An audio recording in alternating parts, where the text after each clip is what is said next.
Hey everybody! I'm Cameron. I'm Zach. I know everything. I'm learning a little bit more. And this is the Watching You Watch podcast. Oh boy. Yeah, so a little background here before we jump into your regularly scheduled Game of Thrones Watching You Watch episode. Oh boy.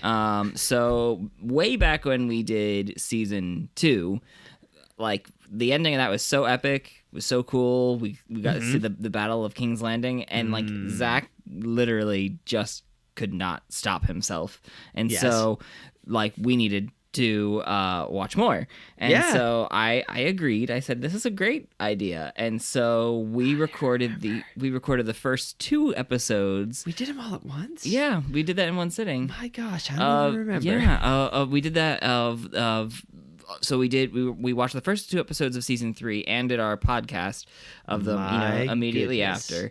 And long story short, we got busy with other stuff and like dropped this for a while. Yeah. So to you guys, when you listen to this, like it'll be like like not like much time will have elapsed between 2 and 3, but for us, like it's been like months. Time is weird in the podcast scape. It is a little weird, but wibbly wobbly, as it were. Sure. And was that a Doctor Who reference? I don't think it matters right now. Okay. Anyway, sorry, I just on brand. Yeah. So anyway, we're getting back in the zone. We're getting back into the zone, and more importantly, we're getting back into Westeros. Oh my lands. Yeah. So we just finished watching episode 3 of season 3 of Game of Thrones. Nice. And man, like, it's so crazy coming back to it after not watching it for a while. Because season 3 just takes off and does everything. Because before it's like, okay, let's have like maybe 5-6 characters episodes. Like, nope, let's check in on everybody. Right. This to me was like one of those like tentpole episodes where it's like, let's check up on everybody. And like in that way, it was almost a great episode to come back to because there wasn't a whole lot of like overall plot movement. Yeah, but it's like, oh yeah, I remember them. It's like, okay, now I remember where everyone's at, Yeah. So, on that note, Zach, oh boy, would you mind just recapping a little bit of your highlights from this episode? Like, I'm glad we changed the highlights rather than everything because it was a disconjointed mess. My dumb takeaway is that Sam realizes that he can't be a father. He runs away from baby commitment. Or does he? Or exactly. Or does he is the big wink, wink, nudge, nudge. It's almost like he sees the boy child and she looks at him and she's like, help, and he's like, okay, bye. Oh wait, I have to find my boyfriend. I mean, my boys in the watch. My boys of the watch guard. Yes. Are back. All right. Anyways. Oh dear. What else is exciting? Oh yeah, the best meeting of all the people in King's Landing happened, wherein the first minute and a half literally was no word spoken, but everyone was just as salty with each other. Yep. And Tyrion's been made the Master of Coin, and Podrick is maybe a sex god, or he just like listens to all of the working ladies' problems and they love him for it. I don't know. I have many mixed and theories on this. I'm more inclined to believe the first one, honestly, but the second one is also equally plausible. And then we've also discussed the fact that maybe just that he was like a normal person that wanted to have normal sex rather than weird tie yourself in knot sex. He's like, oh, thank God, I can finally let my back stretch. Yeah, the contortionist lady. You could not pay me to do her job. You could not. We'll talk about a price later. Okay, and it got weird. And right on through to other weird things where Theon almost got his comeuppance, and then weird random peasant guys are like, you're not in your home, and Theon's like, I almost got raped, and he's like, cool, I killed like 4 guys for you, let's go. Yep. Interesting Jaime developments. He actually sort of cared about Brienne for a hot second in his like conniving King's Landing sort of way and lost in hand. That's pretty cool. I'm down with that. And the funny thing about that is I don't really know how like shackles work after that? Yeah. I'm not sure if that was the best thought through plan. Right. They should have just taken an eye. They don't seem to be the brightest of folk. And yet they do, because everyone else falls prey to it. Because I was saying, he was like, oh, he's going to murder them all. They're all going to get murdered. They said about a knife for the partridge. Yep, he's going to get murdered. Oh, wait, they use a knife to chop his arm off. Best Bandit Award. Gold star. No, seriously, whoever he is, he gets the Best Bandit Award. I mean, you're just appreciating that Jamie's got some comeuppance here. Yeah, you know.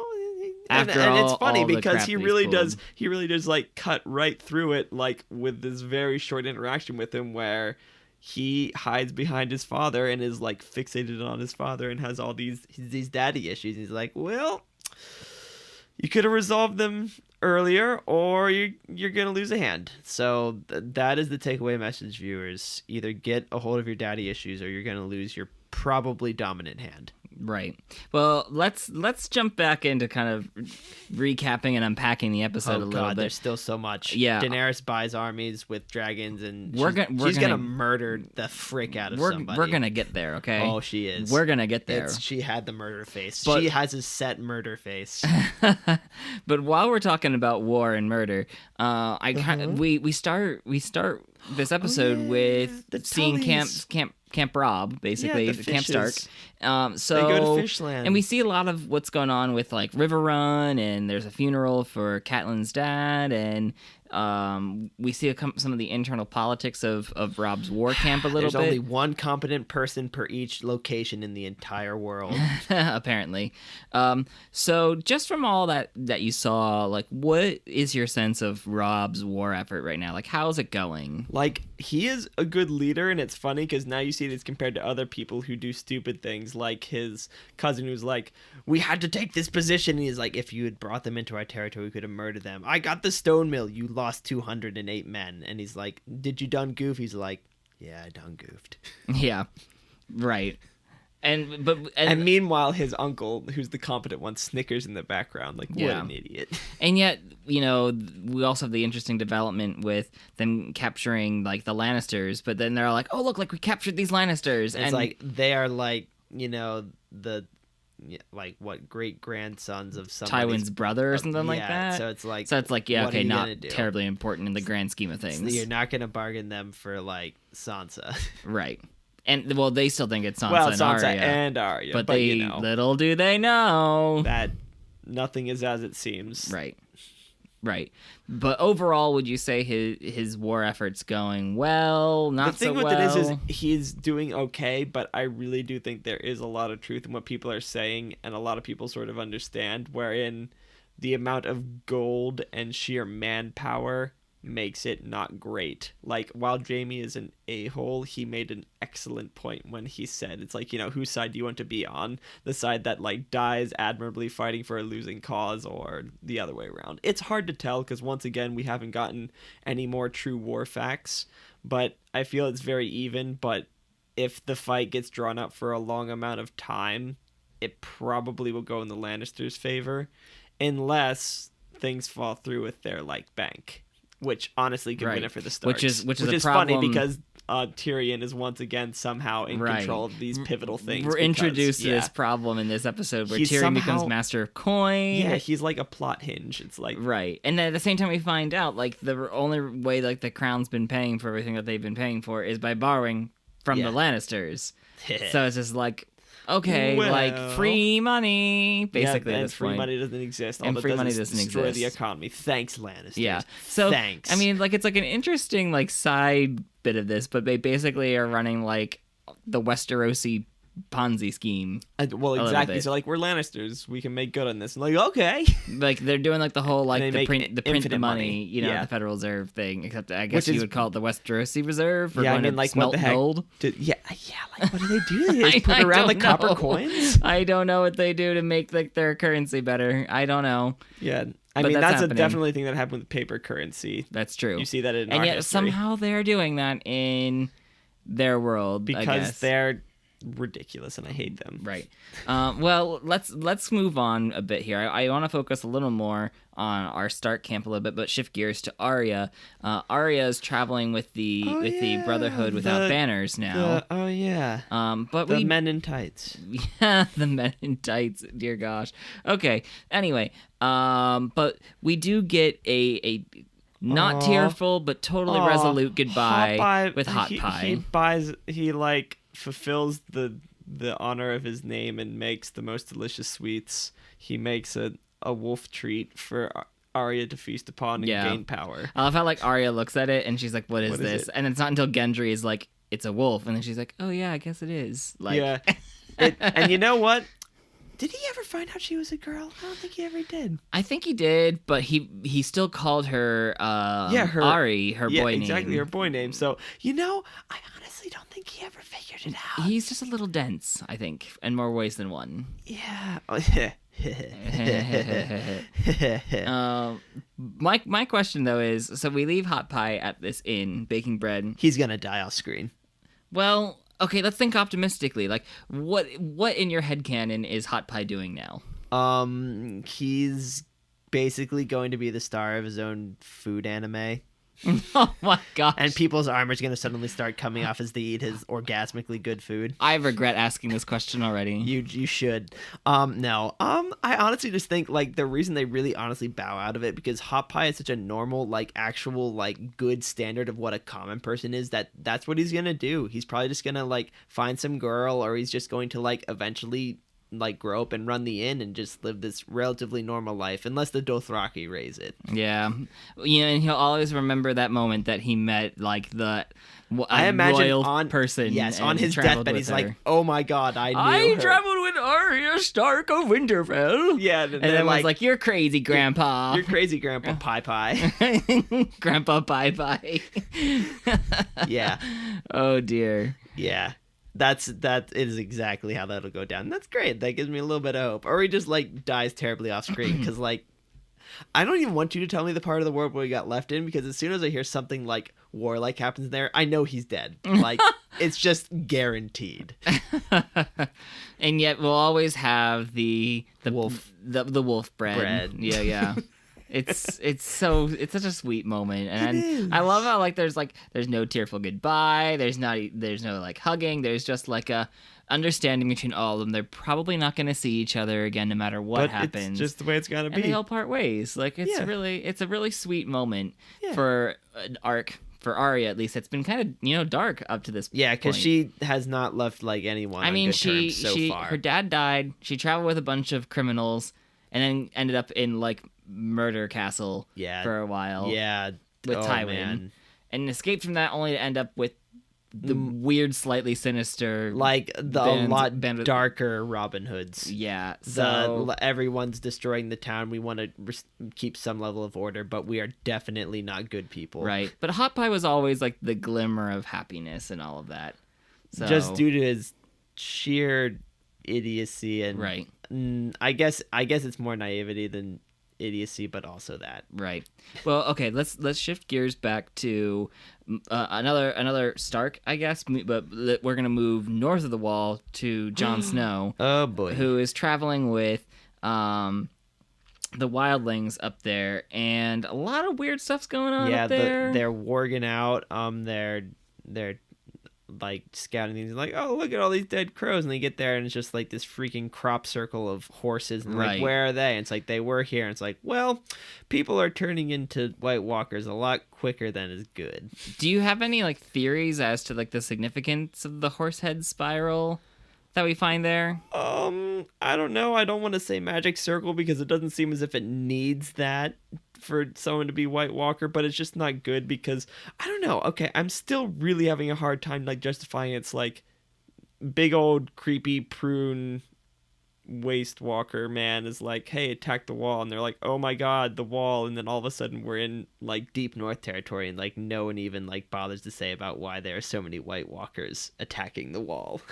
So, I'm sorry, who are you talking about? I don't know, the head, the sort of king the walker. Leader. Okay, got it. Okay. I'm following you now. Yeah, so like I feel as if that was very much a TV thing where it's like, oh my gosh, see what happens next season, and then it's just sort of like, yeah, they're sort of like prowling Yeah, around. I would agree with that. Because like that was like, especially for me not reading the books, that was a big deal for me. It was like they have to resolve that. It's like Sam got away because he's unassuming. It's like that makes sense, but what about the wall? Right. And like they kind of describe it in like really like half sort of ways where they're like, so the White Walkers found the crows and a bunch of them died. Like they say that, and yet like you see like the effects of that afterwards. Like you see like that their band of crow people is like down to about a dozen rather than like right, a and they're all big, like bloodied and troop. beaten. Like, yeah, exactly. And like they're all just looking for a break, which brings them back to Craster's Keep, and we all know what happens there. So an incest summer camp. Yeah, we go back to incest summer camp, but only a few weeks later. So it's just like. Ugh. Okay. It's like, wow, that's it. It reminds me of the stinking scouts from like Attack on Titan. The crows go out behind the wall, nearly all of them die, some of them come back. It's like, all right, bring us more like people who would be on death row. I mean, yeah. Basically. Man, that is just like really, really somber and like sad. Right. So and makes me respect the wildlings a lot more. True, because they've been living up there. Yeah, because they live in that, and I mean, I guess to a certain extent that obviously makes you withstand it more. But still, it's not like the crows are complete pushovers either. Right. So I want to talk too about Daenerys this episode. Yes. Daenerys has Please. a really neat arc where she comes into this to the city to buy a slave army. Can we just talk about how effed up Essos is? Yeah, like the whole place is just all. It's like greed, money, merchant city, slave city, Dothraki land of like pillaging barbarians. And I can't remember the exact name of the city we're in at this point. I think it's Yunkai. Maybe it's Yunkai. I don't know. I think it's Yunkai.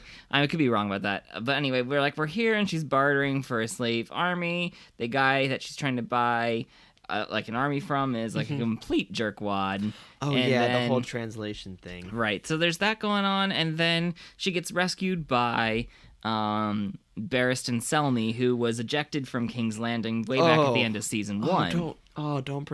Don't dredge up old freaking creep girl wounds. Right. Like there's that creepy little girl and the scorpion thing. Oh my gosh. Right. I could have forgot about that in our time off. Right. But already when Barristan Selmy shows up, like we see like a kind of divide already between like thought processes of her two advisors between Jorah and Barristan. Oh my God! Yeah, he's barista. Yeah, okay. Sir Barista. Remember from way back when? Yeah, it's just weird. Yeah, because I knew he was Lannister, but names are not my strong point. But it's almost like he's like, I've always been true to your father, basically, when he shows up. And it's true, yeah, and that's what he talks about. And I really do like them both together as her advisors. And I also love how she's like, if you ever question me in front when I'm like talking business with other people again, you won't be my advisors anymore. And there's a very ominous tone to that. Yeah, and I love how she's like this, like 5'0" blonde girl just standing there with them, and everyone's like, you don't have bargaining chips. And like, wait, yeah, like she just talks with such authority, and like it doesn't matter if it looks like she can back it up or not. Like and it's like, funny for like the amount that she had total selling your ship and everything she had, she'd get like maybe 130 people total, and like maybe 10 to 20 more because the guy was objectifying her, right? Which is awful. Yeah, it is. So one thing that I found really interesting from this interaction, though, is that they kind of are bringing up the ethics of like war, and like Daenerys is deeply disturbed by the fact that the guy that was like being crucified there in the street, it was like a slave, and he asked for never lived for anything, and the only thing that even when she offered him like kindness and water was like, let me die. And he was basically an innocent in all this because he was a slave, and then so basically she says, like, I don't want innocents to die, basically, because of my war. And Jorah's like, well, if you're gonna accomplish that, then, like, you're gonna need the Unsullied, because the Unsullied they don't rape, pillage, burn. They do what you tell them to. And that's 100% it. And that's what you need. And then Barris and Selmy's like, no, you need people that believe in you, because like there's no way you're gonna win over the people and like come in there and sustain a war effort unless the people following you believe you as a leader. And like there are some serious ethical questions you got to ask yourself about buying a slave army. Exactly. And they kind of bicker over this a little bit, while they're debating this all. Ultimately, Daenerys makes the decision that she makes, but which advisor do you find that you would more side with, just based upon like the reasoning that they... Geez, at first I thought you were going to ask, like, who do you feel she was taking her advice more from? Oh, yeah, boy. Not that, because she clearly goes off and does her own thing, but like... I don't know, and what's interesting? This is another one of those mirror images things, because Jorah is talking, like, Lannister logic, and Barista is talking Stark logic. A little bit, yeah. It's another one of those really interesting catch-22s, where it's like, which one will actually win? But honestly, I feel for Daenerys and what she's trying to build up. Oh my god, that's so hard, because she wants to not... And it's interesting, because she's Dothraki, so like... She's, to a certain extent, cool with the sort of pillaging and plundering, and yet she chooses the Unsullied, which is sort of the I don't want to cause all this collateral damage choice. Right, because she's also experienced, to some degree, what it's like to be slave traded, too. Yeah, so, exactly. So it's very interesting to see where that goes. Oh my gosh, I never would want to be in this kind of situation. So you don't really want to pick a side between either of them? But that's almost even worse. I kind of sided with what Daenerys did, because regardless of what you do with the Unsullied, you save them from the terribleness. And honestly, if she treats them the way she treats the rest of her people, they could grow to be devoted to her. Right. Like, more than just a you're my master, I'm the slave thing. Because she's not going to treat them like garbage. And yet, she's buying them because because of a war, yeah, and like they're trained for that. They're not just trained, like they're conditioned, like they're castrated and like they're like stripped of like all like personality. Well, and also she's getting the ones that aren't necessarily trained, which she says she will use. So once again, I don't know. Like it seems really brutal what it would take to get them to be like where they are. Oh yeah, and like. By buying them, she's kind of endorsing that in a way. Obviously she is. So, I find that it's a really interesting moral dilemma for Daenerys, because you can tell she wants to do the right thing, but she's also got like a very clear goal of where she wants to be. Yes. So definitely. It's a really interesting conundrum for her, and ultimately she decides to do what she wants to do, which we have to talk about this too. She is bartering one of her dragons for 8,000 men. Which is huge. Nope, she had murder face. It's gonna be, oh, you won one of my dragons, here he freaking is, and then she's just gonna take what she wants through fire and some latent Dothraki tendencies. The stuff that would make Drogo proud. It's like, in her head she's gonna be like, Drogo would have liked this, and I like this. Nope, repress that. Repress that, we have to be a good queen. Don't let the crazy in my father come out. Yeah. She might have some of her father's crazy. And Viserys is crazy. Well, no, he was just a jerkwad. Yeah, that's true. That was different. It was. Okay. Well, there's a lot to talk about in this episode, but one of the main themes of this episode is people moving to different places. Yes, there was a lot of travel. We've got Jon and the wildlings now assigned with a mission to go over the wall. We have Melisandre saying to Stannis, I've got a special mission that I need to go do for myself. She leaves. Arya's leaving with the Brotherhood without banners. Yeah, which is... Daenerys is presumably leaving with her army. Well, yeah. In one ship. Let's see how that turns out. Baelish is leaving to go get married to Lysa Arryn. Yeah. And I mean, I guess in one way you could think of like movement with Jaime and Brienne being now moved as prisoners. Well, yeah, because now they move in prisoners. Plus, they're moving in a way that's completely away from where they're supposed to be, and also Tyrion's changed position. Right. So considering that, which person are you most interested? Who do you think's gonna have like the best gig? Where they're headed? Like whose movement are you most interested in? The stuff in the north is all the same. That one's definitely out. Daenerys is interesting, but I don't know if I would be most interested in her. Theon's a piece of garbage. I'm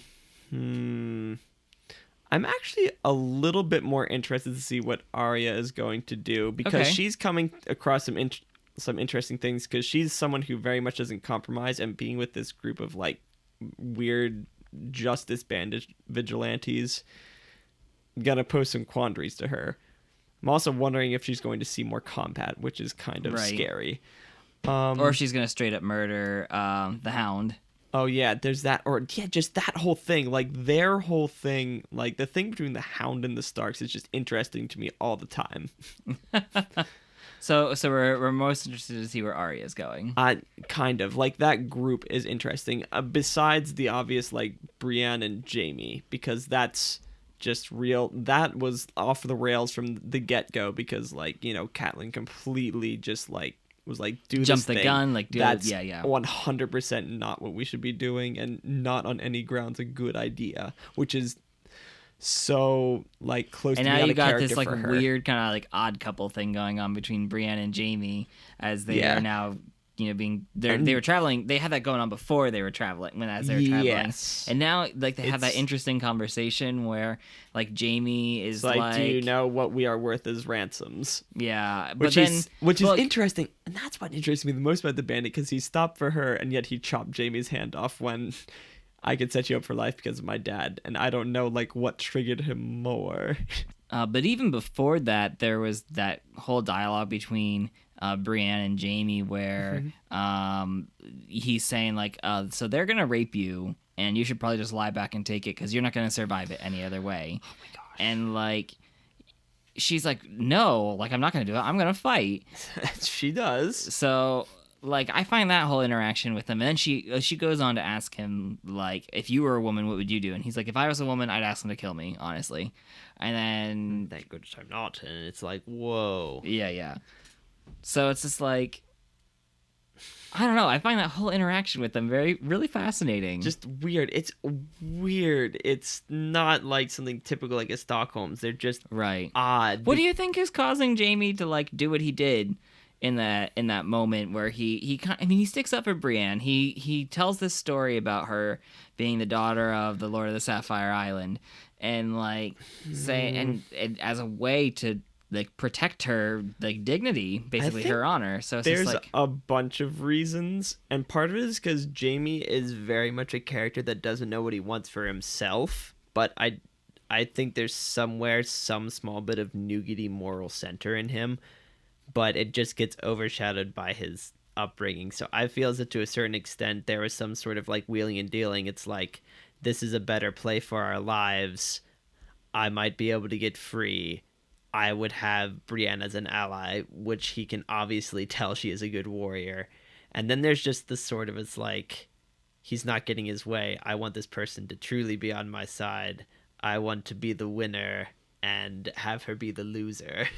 So you think it's more about like the vanity side of it than anything? I don't see it all really truly being out of goodwill. I see it as some sort of like long-standing, just this is how he's been grown up, and any sense of goodwill he has ends up getting twisted into a this is how I gain mentality, which 100% makes sense based on his father. But It's just weird because he doesn't execute it as well as people like Tyrion, or like look at other people across the way like Yana, or like other stuff like that. He's not as adept at it. He has one card and it didn't work on this guy. Right. So you don't really think of his like intervention here as like real compassion for Brienne then? No. Okay. Honestly, I don't. I feel as if maybe like it's weird. I don't know exactly how to describe it, but I feel as if some sense of what most normal humans would experience as compassion is his trigger to find an opportunity to, like, which is the Lannister benefit inside of him. Like I feel as if Jaime could have been a good person if he hadn't been raised the way he was. Okay. And part of it is because his life was run for him. He never really got to run his life. Right. So, and I think that almost every time he's bartered, it's always come back to his family and his standing and what he could do for the person. Right. But that's kind of always what like the Lannisters do. Like Tyrion and Cersei do that too. Yeah, but once again, he's Like, the least adept. Like Tyrion's like my family, and Cersei's like my father, and like, you know. And he is also my father, but Yeah. he is the least adept at them. Right. Of them, rather. Yeah. Well, interesting stuff, but I would like to move into our weekly wrap-up questions here. We do see a lot of people, a lot of them Starks. So we do get a lot of candidates for Stark of the Week this week. Who's your Stark of the Week? Oh, it's a shame I can't pick Blackfish. Yeah, not technically a Stark, even though he's allied with the Starks. I know. There's no Sansa. Arya doesn't really do anything. Right.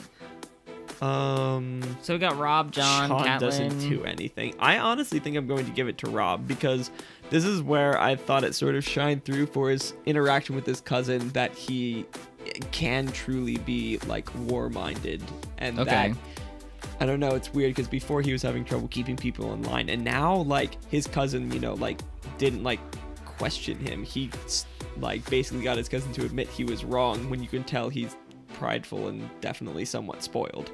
Right.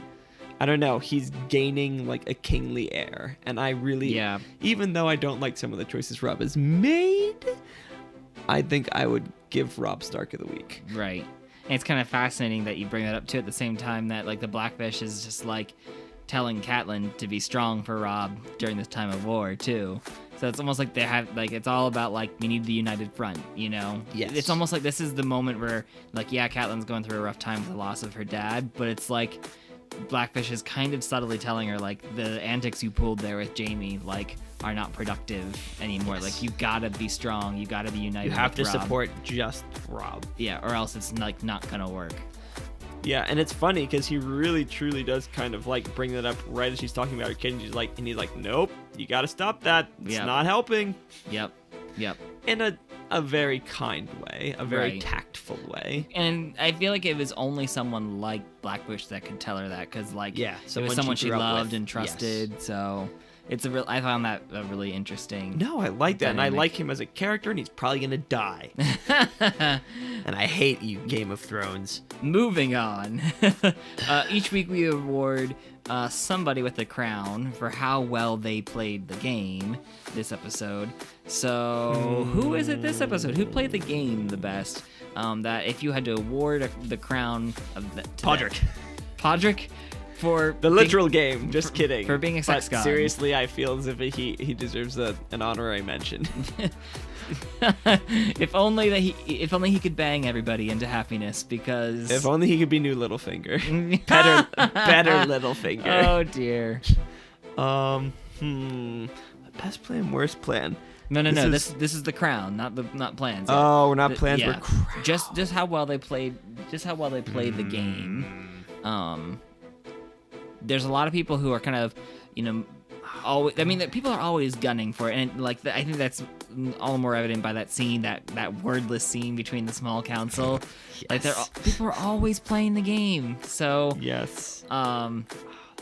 So like who would you say would be the winner this week based upon how well they played?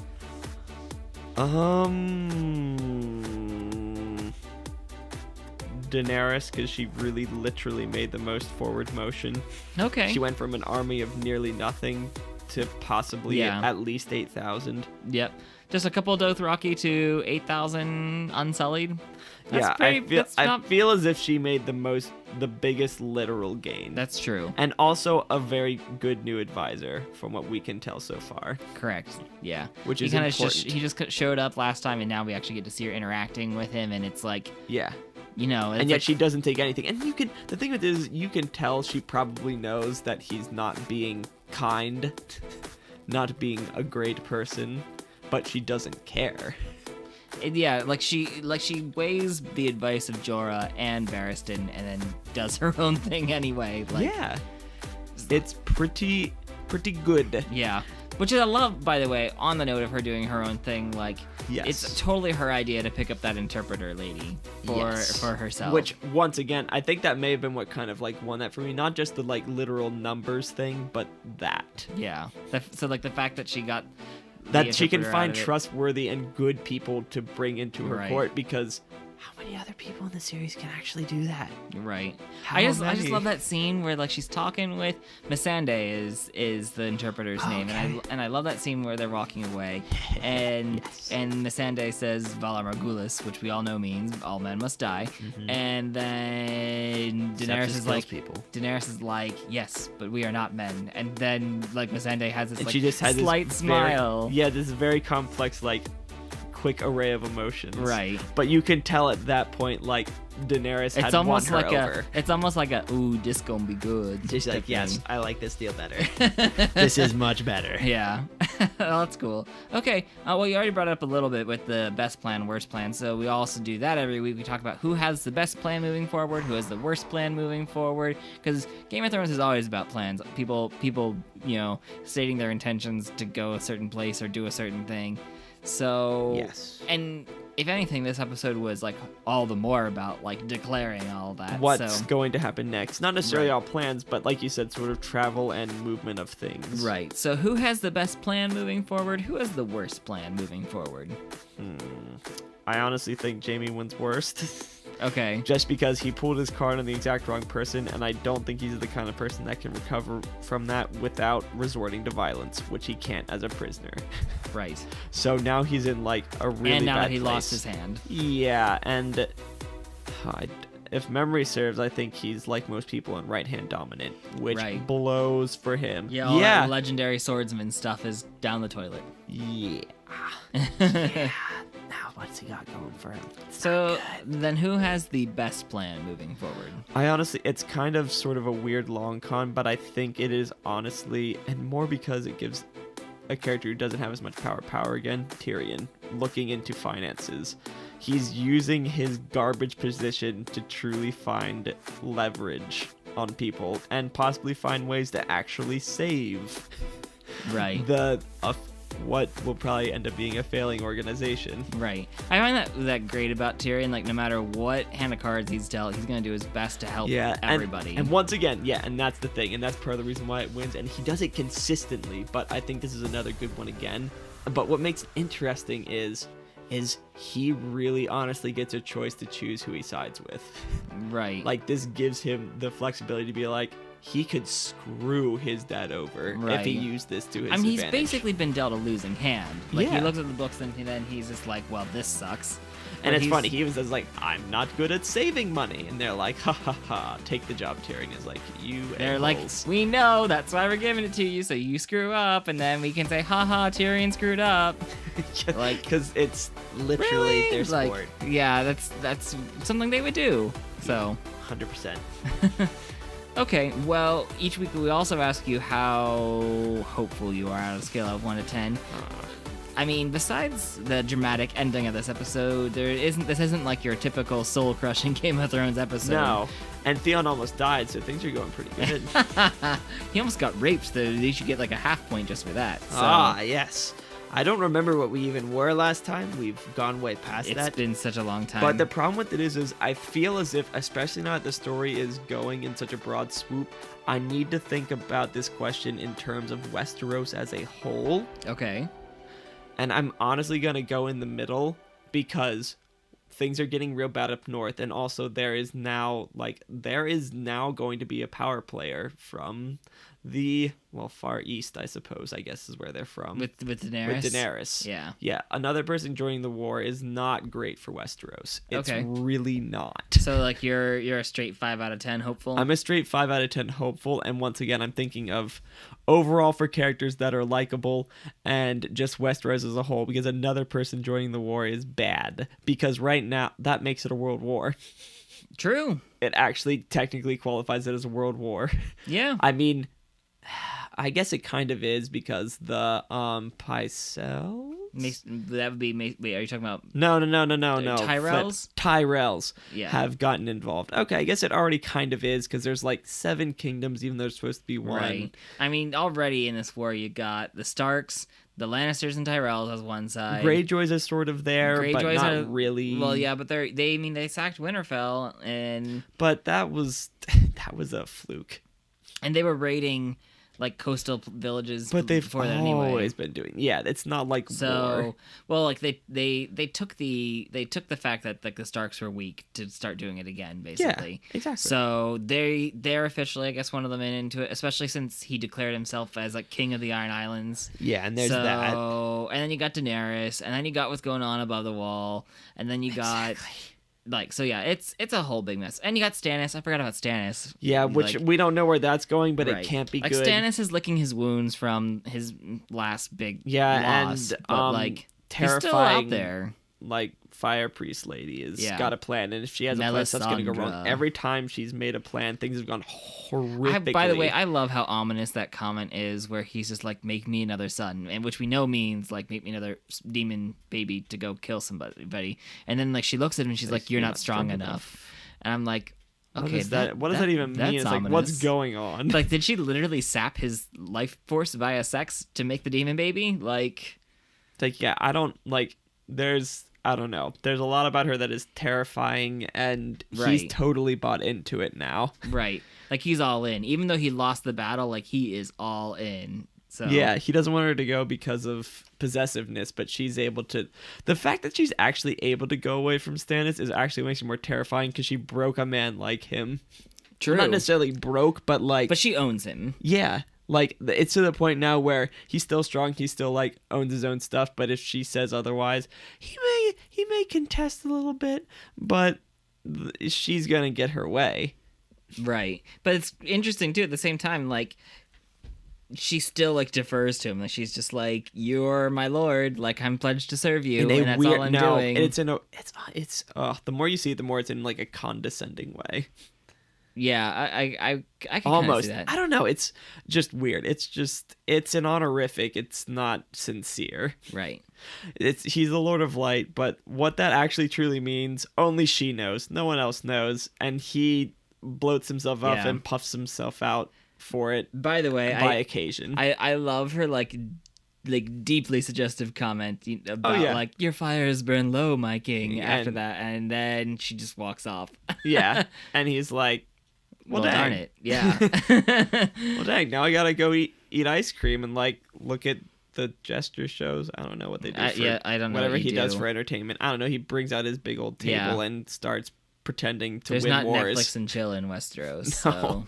There's look like, at sheep on the hill and eat stale bread. Sure. Yeah, that's a lot better than where my mind was going. So we'll stick with it. Keep it together. Yep. This is a family podcast about Game of Thrones. About Game of Thrones. They didn't die. They just went to magical sheepland. They went to vacation. They went on vacation. Why did the sword go through him? It got him a reduced rate. It's a teleporter. It's magic. That's not blood. That's stuff. That's the Capri Sun in his pocket. Ned Stark's head is on vacation. Oh my god, that's almost more morbid. That's more morbid than just saying he's dead. This is actually worse. Like, trying to make this better for children makes it worse. They just need to watch it how it is. This is why you shouldn't try at all. Maybe introduce your kids to Game of Thrones later? Game of Thrones babies. Oh. Babies Game of Thrones. Like Tiny Toons. You know, like there's Looney Tunes and there's Tiny Toons. Oh my god. So, Game of Thrones babies. That's gonna end up like Happy Tree Friends. Oh dear. Well, this has been the 3rd episode of Season 3 of Game of Thrones, and also the Watching You Watch podcast Game of Thrones edition. Oh, yes. I hope you've been enjoying it and enjoying Zach's journey. I cannot talk, apparently, right now, because I'm so excited about this.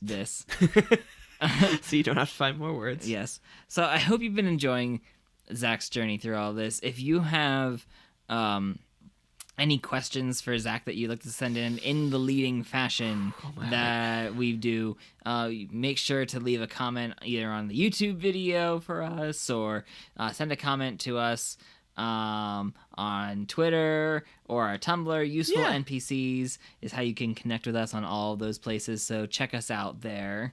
And we'd love to get your feedback and get you involved in this process too. I know we kind of spilled the beans a little bit on how we record this a little bit in this episode, but most of the time. But if you gave feedback, we would more than likely feature it.